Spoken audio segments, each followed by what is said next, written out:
In a shonen context, the Culling games is perfect for breeding battles. So many great matchups were created, but there are many matchups we'll never get to see within the Culling games. In today's video, I will be trying to bring these matchups to life, specifically with Mahoraga. How would Mahoraga perform if he were in the Culling games? The way I want to do this is, I want to place Mahoraga in the same fights that our main characters were. So for example, have Mahoraga swap with Yuta and break down how the fight would go.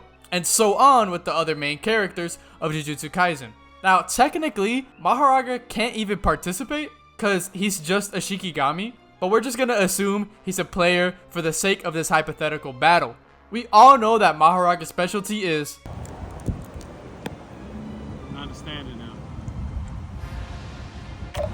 Which means that the sorcerers who will be going up against Mahoraga today have to meet a certain threshold to beat him. And right off the bat, we'll be skipping people like the ones who attacked the Yuji before he was able to find Higuruma, because they obviously don't stand a chance. I don't have to sit here and explain how Mahoraga would throw one strike and just disintegrate them. So since we skipped those people, the first person on the list is Higuruma. Now mind you, these are going to be the Culling game versions of these characters, even though for someone like Higuruma, that won't really make much of a difference. Now, Higuruma is a domain-based fighter. He's like Hikari, where you won't ever see them fight in base, because all of their strength relies on the effect they get from domain activation. Higuruma's main goal is to get the Executioner Sword and one-shot Mahoraga. But in the meanwhile, Mahoraga's constantly being imposed upon by Higuruma's technique within the domain. So while the trial is going on, Mahoraga is just collecting all of the information of the technique. Before Higuruma even gets the first conviction, I think Mahoraga would already be adapting to Higuruma, because just sitting in a domain which is imposing on you, like Gojo's domain, is basically free adaptation for Mahoraga, and he's gonna be able to counter this domain rather easily. I mean, unironically, bro might start speaking up on the stand on some Joma level defense and start slamming Higuruma until he wins the case. But in all seriousness, Mahoraga wouldn't be affected by Higuruma's domain effects, since a domain is imbued with your curse technique. Mahoraga's gonna have all of the information he needs to adapt. So even if Higuruma wins the case, so I don't think Mahoraga would be stripped of any curse energy. And I say curse energy because Mahoraga doesn't have a curse technique. He has an ability.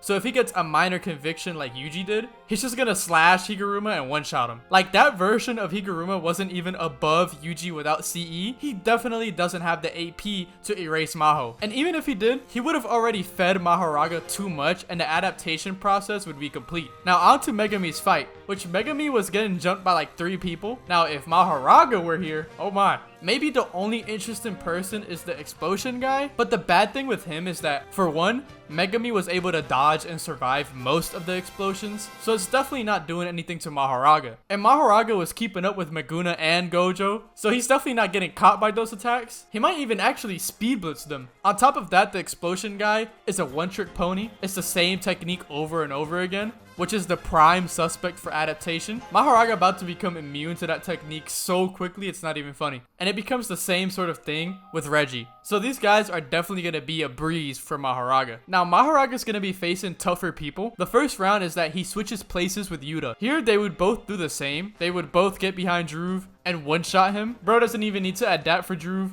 Then there's the cockroach, which is going to be way easier for Mahoraga than Yuta because he can attack with positive energy. And that's basically just existence erasure for cursed spirits. Even having 15-finger Sukuna admitting that if he wasn't in a vessel body, he would have died instantly. So Cockroach, who got blown up by Yuta's positive energy, would definitely fold with Mahoraga's positive energy. There is no doubt about that at all. Then he would have to go against Ryu and Uro. Uro isn't going to be much of a problem. She's definitely on the weaker side of them 3, and she doesn't possess the sufficient AP to one-shot Mahoraga. Mind you, Mahoraga was surviving Sukuna slashes, Sukuna's domain. Like, to destroy Mahoraga with one hit, you have to do some crazy stuff to kill Mahoraga. And maybe Ryu could do something with Granite Blast, but that type of stuff doesn't happen in JJK. Like, they usually don't open up with their strongest attack against someone that they don't know what abilities they have. So if he hits a few blasts first, like just his normal blast, Mahoraga would just adapt, like he did with Sukuna. But out of everyone so far, Ryu has the best chances of taking care of Mahoraga. You also have to keep in mind though that Mahoraga is a fighting beast. Like in the anime, he was moving crazy. He really was moving like if he was Superman. What's bad for Ryu though is that Mahoraga takes longer the more complex the technique is to break down. Ryu's technique is extremely simple. Mahoraga might adapt off the first blast. Additionally, with Mahoraga's crazy healing, it's very unlikely Ryu could do anything.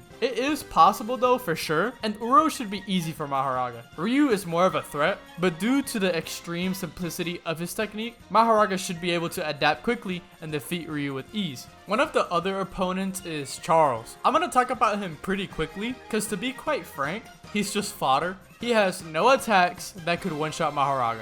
Mahoraga is way quicker and stronger. He doesn't even need to adapt to beat Charles. Like, Mahoraga is probably so superior that even if Charles can see his next movement, he's probably not going to be fast enough to react to dodge to the attacks. But he can easily adapt to Charles' technique, especially since it's in effect constantly. Yeah, Charles is absolutely cooked. The next opponent within the Culling games for Mahoraga is Hajime Kashimo. A huge thing for Kashimo in base has been his hand-to-hand combat. We saw this in the Hikari fight and also his lightning strikes, which isn't a curse technique. It's just CE manipulation because his curse energy trait is electricity. Now that doesn't stop Mahoraga at all. If anything, it makes it easier for Mahoraga to adapt to Kashimo because since his curse energy has that electric trait, anytime Kashimo defends or attacks with curse energy, he's gonna be adapting to Kashimo. And the reason why is because Mahoraga's adaptation doesn't limit itself to curse techniques only. It adapts to any and all phenomena. Similar to Ryu, Kashimo does have a very high output attack, which is the lightning strike, but the only problem is that unlike Ryu's, the damage radius is so small. And what I mean by that is that it's very precise. It's not like Ryu's where his blast radius was very large, which could cover all of Mahoraga. Kashimo's lightning can't do that. He typically seemed to aim for a specific part of the body, and against Mahoraga, that doesn't seem effective at all, since his regeneration is insane. Especially if Kashimo tries to, I guess, throw hands with Mahoraga, he's gonna adapt before Kashimo charges up his lightning strike. Because once again, the easier the concept, the faster Mahoraga adapts. And it's literally just lightning, so it should be easy for Mahoraga to adapt. Fighting wise, Mahoraga wipes up all of these people pretty easily. Like, when you think about it, this guy was throwing hands with 15 finger Sukuna, and then was keeping up with Sukuna while fighting Gojo. Even though Kashimo especially is a master at hand-to-hand combat, Mahoraga is actually a smoke demon. The only thing he knows is to just fight. He truly is a puppet of carnage. The next opponent is Cursed Naoya, which surprisingly is one of the easiest for Mahoraga, and I'll explain why. So Naoya's technique is extremely hard for people who can't see through his technique. For example, Kamo in the Culling games was struggling, but someone who has gained the vision to see through a technique like his can counter him extremely easily, like Maki. But luckily for Mahoraga, he has about the same vision as Maki. Sukuna makes this comparison, and there's more nuance to it, but I'd rather leave that to a more narrative type of video. The point is, Mahoraga is gonna perfectly be able to predict Naoya. Like, the whole thing with Maki is that she can read the technique much better, and that's literally Mahoraga's thing. Like, Mahoraga's thing is to analyze a technique, break it down, and adapt to it. So if Maki is easily able to counter Naoya, then it just follows Mahoraga is gonna be able to as well. The point is, Mahoraga is gonna perfectly be able to predict Naoya and see through his technique. And since Naoya is a curse now, bro is just getting one-shotted by positive energy. Mahoraga actually is a beast.